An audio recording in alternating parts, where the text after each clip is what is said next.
آخرین چیزی که یادم اومد و متوجه شدم تیر خوردم، چشم چپم دیگه ندید و خون رو حس کردم تو دهنم و تازه فهمیدم تیر خوردم و شروع کردم داد زدن که چشمم نمیبینه، ولی همچنان داشت دنبالم میدوید و تیر میزد بهم و از یه جایی به بعد دیگه افتادم زمین و بقیه منو بلند کردن، فکر کردن مردم. گفتن جنازه‌شو ببریم دست مامورا نیفته، سواری ماشینم کردن و من نمیتونستم بگم زنده‌ام.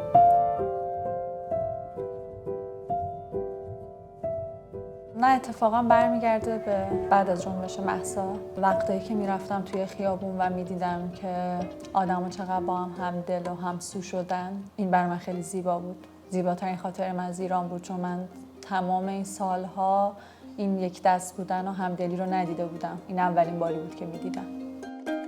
سلام، من صدف باغبانیم، 29 سالمه، متولد تهران. حدود 7 ماهی که از کشور خودم ایران اومدم به ایتالیا و قبل از اون داخل کشور خودم به صورت زیرزمینی کار تئاتر انجام میدادم و مثل تمام زنای دیگه هر روز در حال مبارزه با جمهوری اسلامی بودم.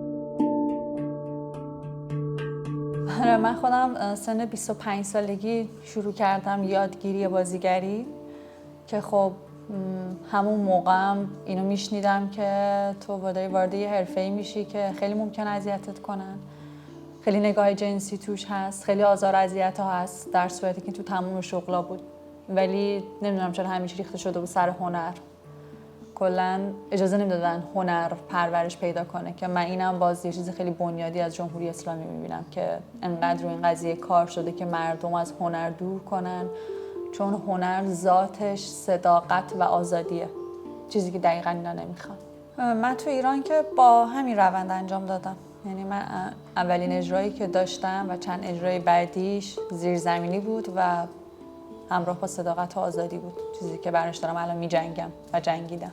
خوشحالم که این کار رو انجام دادم، چون به نظرم تجربه واقعی از هنره و تو ایران به نظر من هنوز هیچ هنر اصیلی ارائه نشده به دلیل نبودن همین آزادیه توی هنر.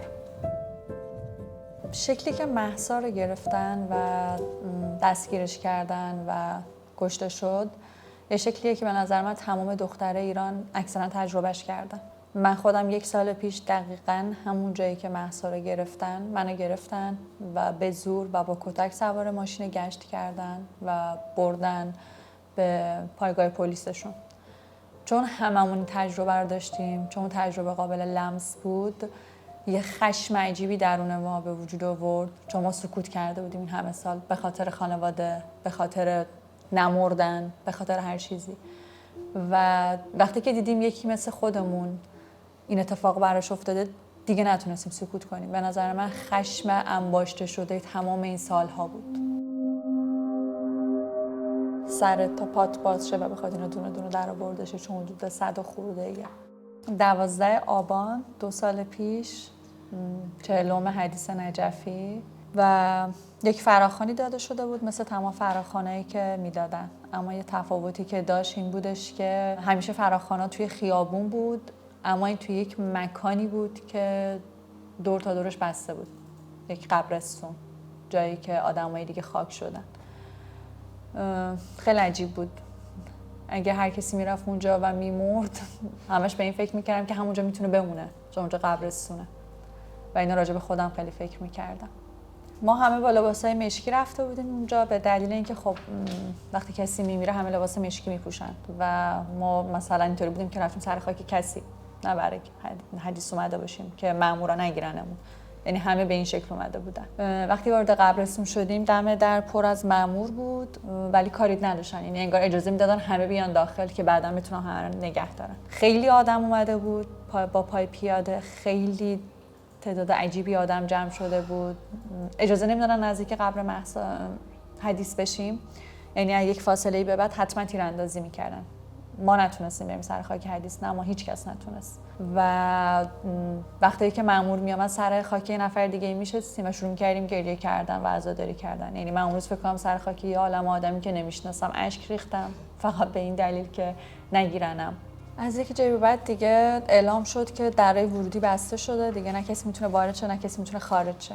تنها افرادی میتونستن خارج بشن که یک اعلامیه‌ای از فوت یه شخصی رو همراه خودشون داشته باشن.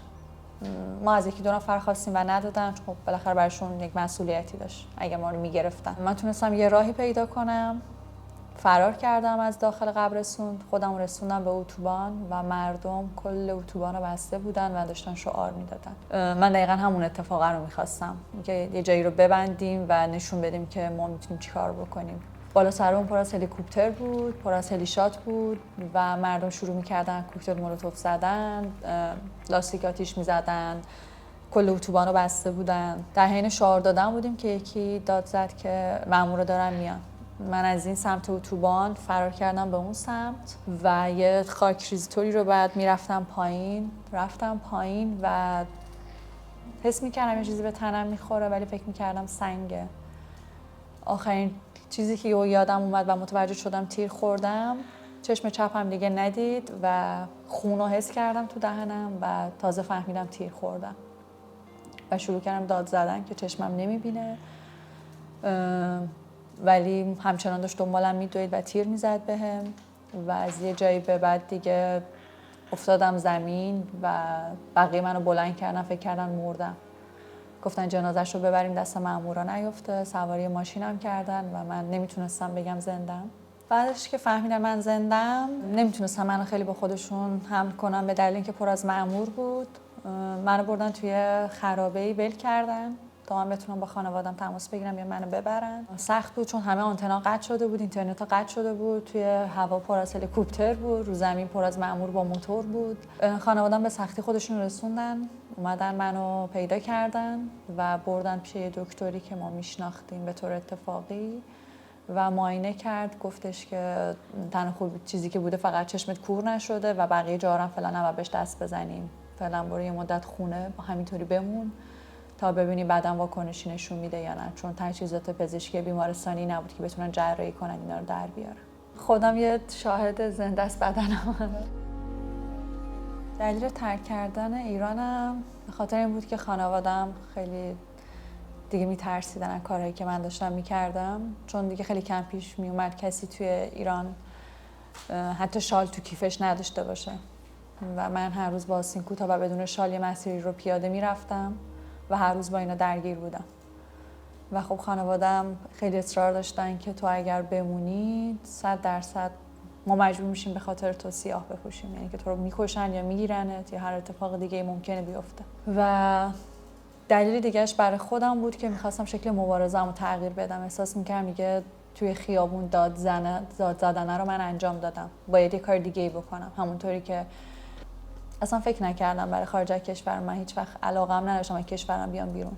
تنها دلیلی که داشت اشکان خطیبی بود که باش در ارتباط بودم سر همین اتفاقات زن زندگی آزادی و گفت میتونم کمکت کنم که بیای اینجا و من تنها کشوری بود که تونستم ویزای دانشجویی بگیرم و بیام و 3 روز قبل از عید میلادی من وارد خاک ایتالیا شدم. خیلی سخته به دلیل اینکه تو وقتی که به دنیا میای یه کودکی هستی که هیچی نمیدونی و همه دارن در کنار تو رو پوش میکنن که تو یاد بگیری و خب تو هم نمیدونی که بلد نیستی. ولی وقتی توی این سن مهاجرت میکنی یه کودک 29 ساله‌ای هستی که زندگی رو بلدی، حالا باید بذاریش کنار یه زندگی جدید یاد بگیری. بعدش اینه که میدونی تا الان چه اتفاقاتی افتاده، بعدش اینه که 1001 چیز تلاش کرده بودی، یاد گرفته بودی و زندگی ساخته بودی ولی حالا فهمیدی که اونا نیست، از اول باید شروع کنی. من روزی که وارد ایتالیا شدم اصلا قصد اجرای هیچ تئاتری نبود، یعنی اصلا نه به بازیگری فکر می‌کردم نه اینکه قرار بود صحنه باشم. میگم که فقط اومده بودم حرف بزنم. خب این ایده، این فکر برای اشکان خطیبی بود که بتونیم این کار رو بکنیم به دلیل اینکه خب گفتش که خیلی ها رفتیم مصاحبه کردن حرف زدن، تو وقتی که میگی من بازیگرم خب بیا از این استفاده کنیم، بیا روی صحنه صحبت کن و کمک کرد. داستان منو شنید، نوشت با حالا یک سری تغییرات نویسندگی و دراماتورژی خودش و ما اینو بردیم روی صحنه. الان به ذهنم میرسه که به نظرم هنر واقعا ذاتش صداقت و آزادیه. چقدر قشنگه و پیوند خورد به این داستان.